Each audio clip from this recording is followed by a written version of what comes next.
Hi kids, Standard 5, What's What? GK. Take out your textbook.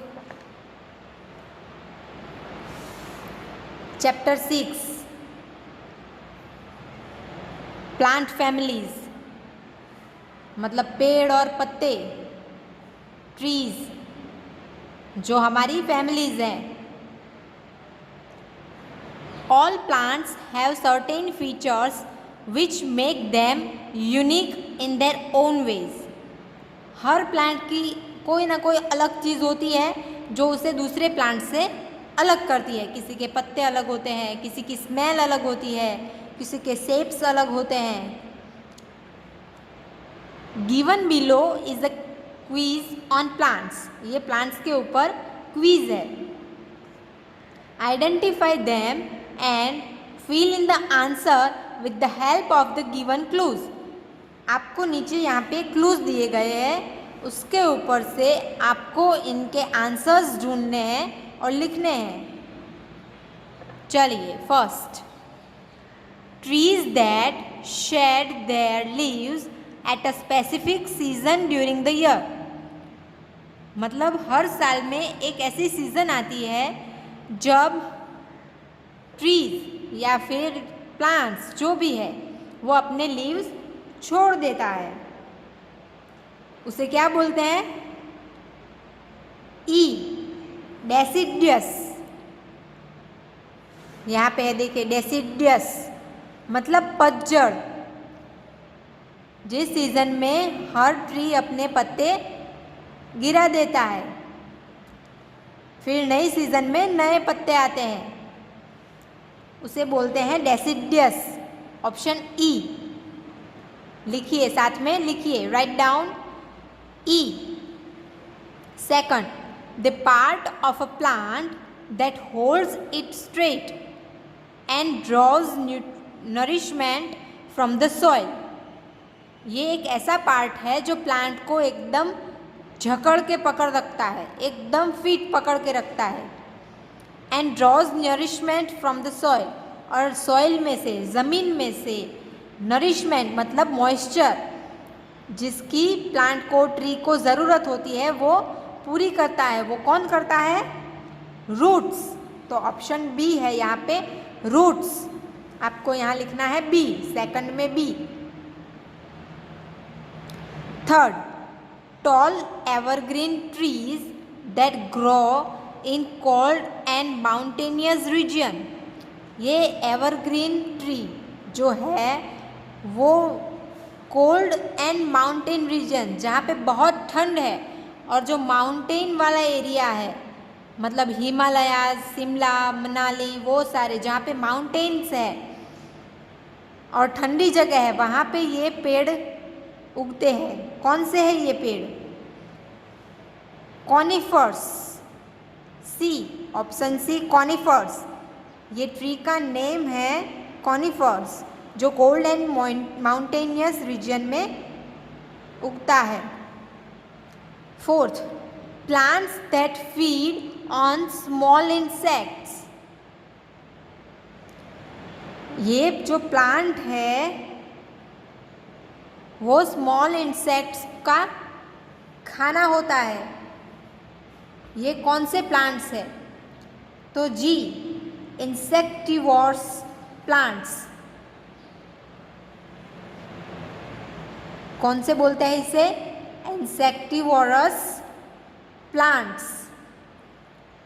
Fifth, plants that feed on other plants. ये जो plants है वो दूसरे plants के ऊपर डिपेंड करते हैं, उसे बोलते हैं पैरासिटिक प्लांट्स. ए, जो स्मॉल इंसेक्ट के ऊपर डिपेंड होते हैं उसे बोलते हैं इंसेक्टिवोर्स प्लांट्स, एंड जो दूसरे प्लांट्स के ऊपर डिपेंड करते हैं उसे बोलते हैं parasitic plants. Sixth, the green pigment present in leaves that traps sunlight.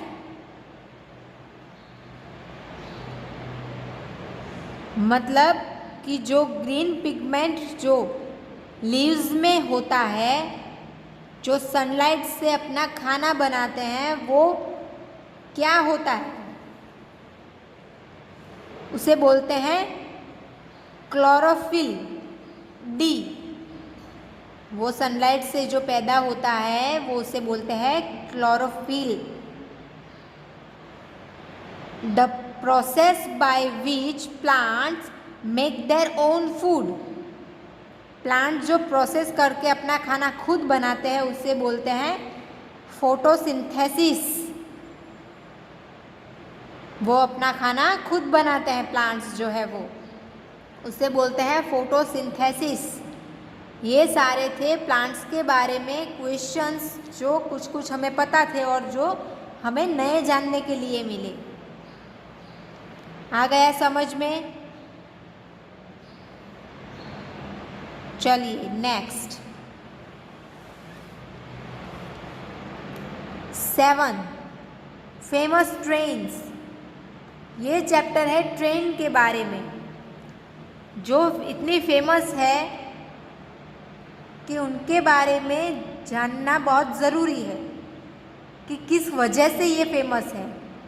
ऐसा क्या है इन ट्रेन्स में जो इन्हें फेमस बनाता है? ट्रेन्स तो हर जगह है, कई सारी है, लेकिन ये कौन सी है और कैसी है जो फेमस है, और क्या खास है इनमें? चलिए देखते हैं।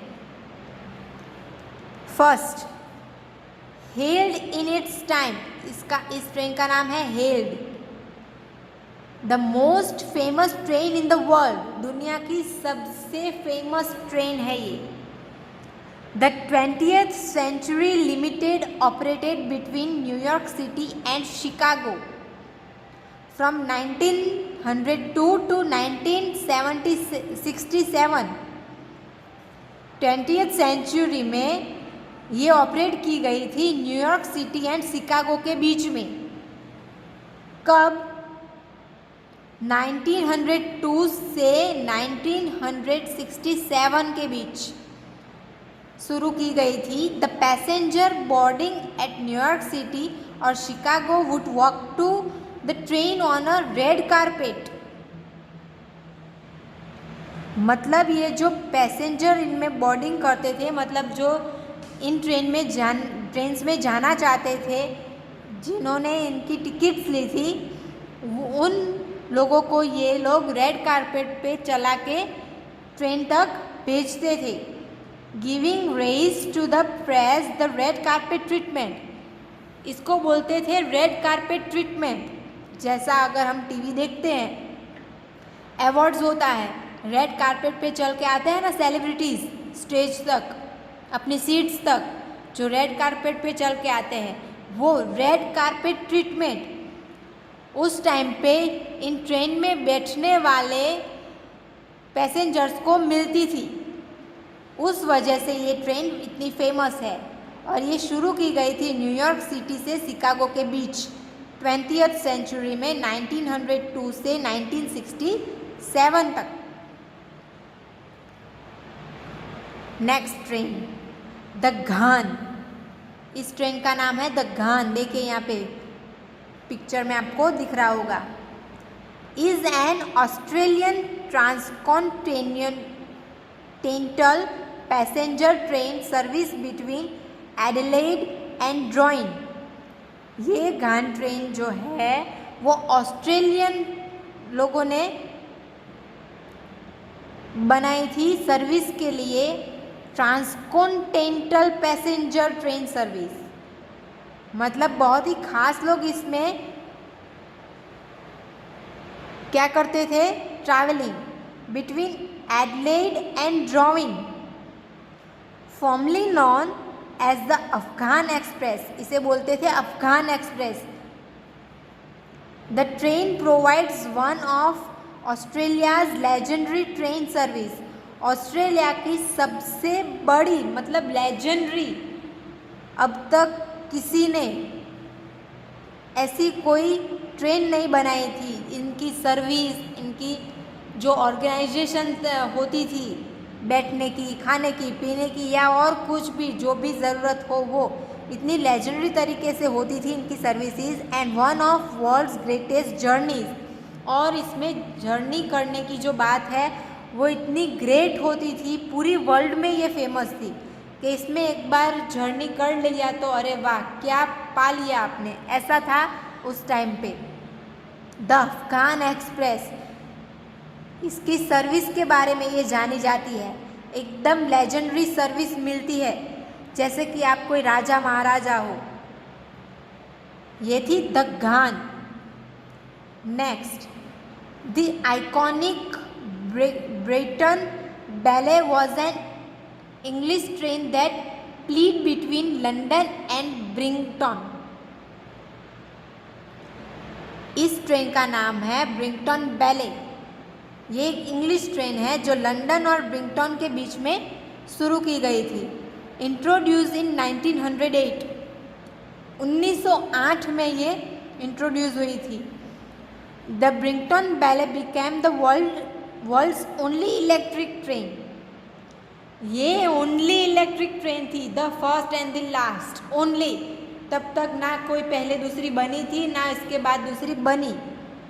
Electric train to run completely on the luxurious coaches by the Pullman car company. जो ये पुलमैन कार कंपनी है उनके द्वारा चलाई जाती थी लिए। और इसका जो कोच मतलब लग्जूरियस कोचिस या उसकी जो निकलने की उसका जो प्लेटफॉर्म या फिर जो निकलने की जगह जो भी होता था वो एकदम लग्जूरियस होता था, जो क्योंकि ये इलेक्ट्रिक ट्रेन थी।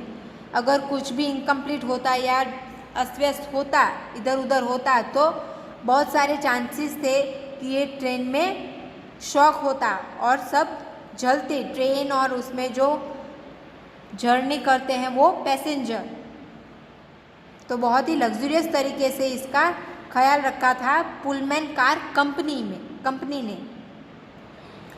ये थी ब्रिंगटन बैले। नेक्स्ट है the Red Arrow Churchill. The Red Arrow Churchill of the Swiss Federal Railways, ये नाम है Swiss Federal Railways, was unveiled at the Swiss National Exposition in 1939 in Zurich. As a fine example of Swiss workmanship, it acquired the nickname Churchill in 1946 when former British Prime Minister Winston Churchill travelled through Switzerland on this time. ये national exposition के लिए unveiled की गई थी 1939 में। इसका बहुत ही अच्छा एग्जाम्पल था स्विस वर्कमैनशिप का। इसमें जो कामगिरी की गई है, वर्कमैनशिप है इसमें, वो बहुत ही अच्छी है। और इसका निकनेम चर्चिल इसलिए पड़ा क्योंकि 1946 में जब ब्रिटिश प्राइम मिनिस्टर जो थे विंस्टन चर्चिल, उन्होंने इसमें ट्रैवलिंग की थी, उसकी वजह से इसका नाम पड़ा चर्चिल। वो यहाँ से स्विट्ज़रलैंड गए थे, इसके लिए इसका नाम पड़ा चर्चिल। नेक्स्ट ट्रेन है the Shanghai Transrapid, is a Chinese maglev train. ये चाइनीज ट्रेन है। It is also the world's fastest commercial service train. ये सबसे फास्टेस्ट है। It connects Longyang Road and the Pudong International Airport in Pudong District. जो Pudong District में Pudong International Airport है उसे जोड़ती है लॉन्गयांग रोड से। It runs at an average speed of around, इसकी एवरेज स्पीड है 230 किलोमीटर्स पर आवर। 230 की स्पीड में चलती है, 1 घंटे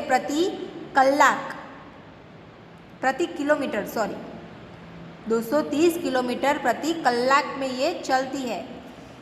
and reaches the top of 430 kilometre per our. 230 इसकी एवरेज स्पीड है और ये टॉप में तब होती है जब ये 430 की स्पीड पकड़ लेती है, तब ये टॉप होती है। चलिए next, the Indian Maharajas Express is a luxury tourist train that won the title of the world's leading luxury train। ये लग्जूरियस के मामले में सबसे टॉप पे है। At the World Travel Awards 5 times in a row, हर 5 साल रिस्पेक्टेडली रो में 5 बार ये ट्रेन अवार्ड जीत चुकी है। It is also the world's most expensive luxury train, और ये सबसे एक्सपेंसिव है, सबसे महंगी ट्रेन है। With fare as high as $23,700, मतलब अगर इंडियन रुपीज़ में हम कन्वर्ट करें तो 17,61,016 रुपये ओनली इनका भाड़ा है यहाँ से दूसरी जगह जाने के लिए। आया समझ में? ये थी सारी ट्रेन्स। ये हेल्ड थी, इसका जो 20th सेंचुरी में लिमिटेड ऑपरेटेड था बिटवीन न्यूयॉर्क टू शिकागो के बीच में, और ये जानी जाती थी रेड कारपेट ट्रीटमेंट के लिए। ये है द घान ट्रेन। ये ऑस्ट्रेलियन पैसेंजर के लिए थी जो अपनी सर्विस के लिए जानी जाती थी, लेजेंडरी ट्रेन सर्विस। यह है आइकॉनिक ब्रिंगटन बैले ट्रेन। ये थी first and last electric train. ये अपनी इलेक्ट्रिक ट्रेन सर्विस के लिए जानी जाती थी। ये है रेड एरो चर्चिल। ये वर्कमैनशिप का बेस्ट एग्जाम्पल है और उसका निकनेम पड़ा British prime minister Winston Churchill ने इसके ऊपर ट्रैवलिंग की थी इसकी वजह से। ये है द शंघाई ट्रांसप्रेट। ये अपनी स्पीड की वजह से जानी जाती है वर्ल्ड वाइड।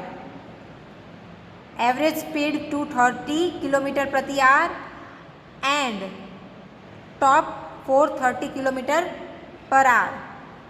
एंड ये इंडियन महाराजा एक्सप्रेस जो लग्जरियस ट्रेन है, एक्सपेंसिव के लिए जानी जाती है कि सबसे एक्सपेंसिव है, बहुत ही भारी मात्रा में इसका भाड़ा है जो $US में है 23,700 एंड इंडियन रुपीज़ में है 17,61,016 रुपीज़।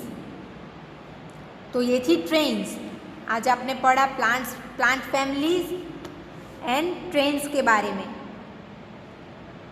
आ गया समझ में?